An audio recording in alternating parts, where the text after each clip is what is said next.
السلام علیکم ورحمۃ اللہ وبرکاتہ۔ میرا نام آسیہ دانش۔ ہم آپ کو آج ایک نبی کے بارے میں بتائیں گے، حضرت یحییٰ علیہ السلام کے بارے میں۔ حضرت یحییٰ علیہ السلام ایک جلیل القدر پیغمبر تھے۔ آپ علیہ السلام حضرت زکریا علیہ السلام کے بیٹے تھے۔ حضرت زکریا علیہ السلام جو عادتیں تھیں وہی عادتیں آپ کے اندر بھی تھیں۔ حضرت زکریا علیہ السلام بہت گزار پیغمبر تھے۔ حضرت یحییٰ علیہ السلام بھی اسی طرح اللہ کی عبادت کرتے تھے اور ہر وقت اللہ کا ذکر کرتے تھے۔ اللہ نے جو حکم دیا اس پر پوری طرح عمل کرتے تھے۔ حضرت زکریا علیہ السلام کی کوئی اولاد نہیں ہوئی، اب تو وہ بہت زیادہ بوڑھے ہو چکے تھے، بڑھاپے کی وجہ سے بہت کمزور ہو چکے تھے، لیکن اولاد کی خواہش دل میں مچل رہی تھی۔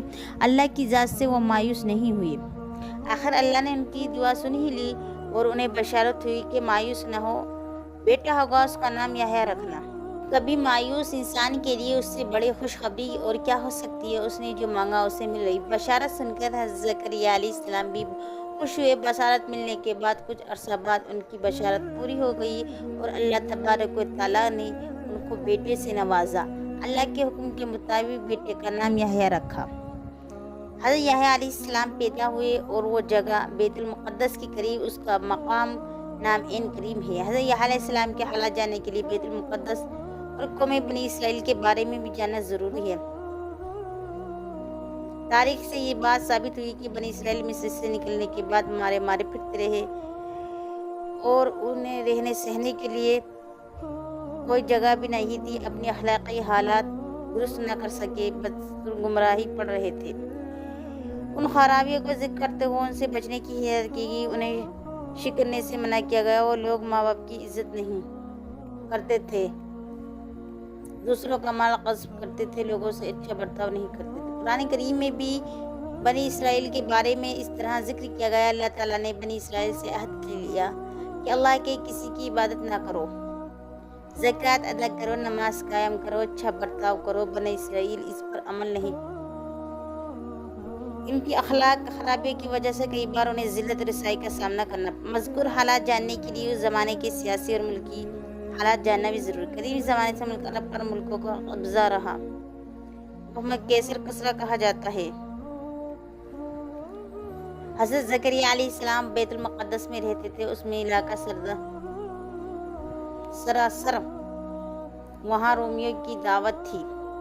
تاریخ مطابق حضرت یحییٰ علیہ السلام کی پیدائش سے 62 قبل رومیوں نے بیت المقدس پر پوری طرح غلبہ حاصل کر لیا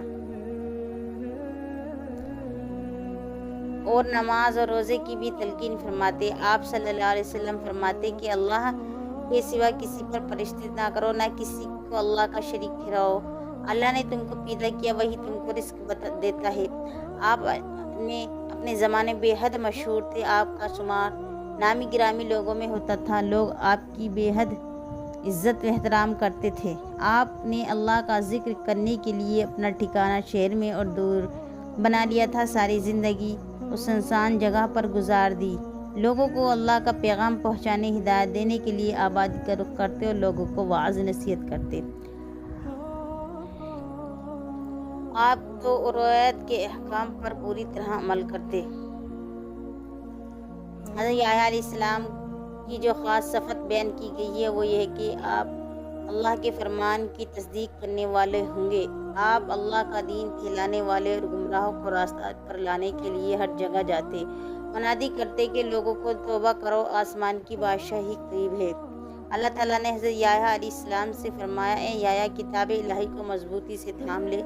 ہم نے اسے بچپن میں ہی حکم سے نوازا، اپنی طرف سے اس کو نرم دلی اور پاکیزگی کی تاکید، اور بڑا پرہیزگار تھا اور اپنے والدین کا تابعدار تھا، وہ سرکش۔ ایک مرتبہ حضرت زکریا علیہ السلام اپنے بیٹے حضرت یحییٰ سے ملنے کی غرض سے جنگل گئے۔ تلاش کے بعد تک انہیں پہنچے اور کہا، بیٹا ہمیں تمہیں دیکھنے کے لیے بہت بے چین ہے، تمہیں یہاں باہر آؤ۔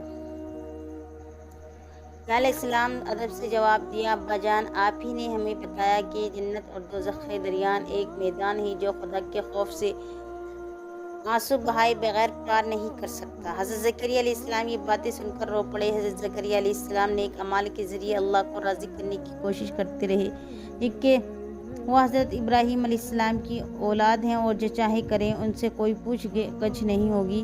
وہ اپنے آپ کو خدا کے چہیتے سمجھنے لگے تھے اور کرتے تھے بہشت تو ان کے لیے خاص کر دی گئی۔ اس زعم نے اسرائیلیوں کو کہ نہ رکھا، دنیا میں وہ خوار ہونے لگے خدا کے نزدیک بھی۔ اور زیادہ سے زیادہ ویڈیو کو لائک اینڈ سبسکرائب ضرور کریں۔